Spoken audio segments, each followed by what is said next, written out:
বিসমিল্লাহির রহমানির রহিম। আসসালামু আলাইকুম ওয়া রাহমাতুল্লাহি ওয়া বারাকাতুহু। আজকে আমি দেখাচ্ছি আপনাদেরকে কীভাবে আস্ত মুরগি মাত্র ২-১ টা রেসিপি দিয়ে রান্না করবেন। একেবারেই সহজ।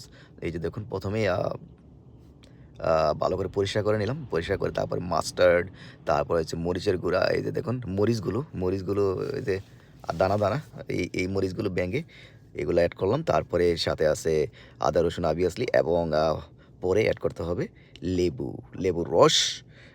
একটু টকটক লাগবে বিকজ অফ দ্য লেবুর রস। আর তারপরে এটা চুলাতে উঠিয়ে দিতে হবে। আ এই যে এইভাবে ওঠানোর পরে এখানে একটা জিনিস মনে রাখবেন, পরিমাণ মতো কিন্তু তেল দিবেন। তারপরে পানি দিয়ে হাফ চিকেন ঢেকে দিতে হবে। এই যে দেখুন হাফ চিকেন কিন্তু পানির নিচে। সো এইভাবে পানি দেওয়ার পরে ঢেকে দিতে হবে।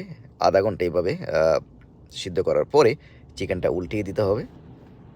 উল্টিয়ে আরও ১৫ মিনিট, এই যে দেখুন আমি উল্টিয়ে দিছি, আরও ১৫ মিনিট এভাবে আ রান্না করার পরে হয়ে যাবে well cooked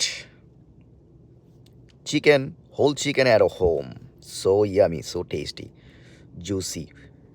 Look at this. So yummy, delicious.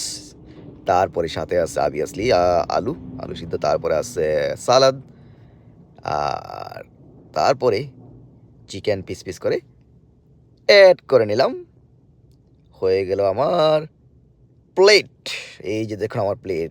ভালো থাকবেন। Homemade chicken, whole chicken. আল্লাহ হাফেজ।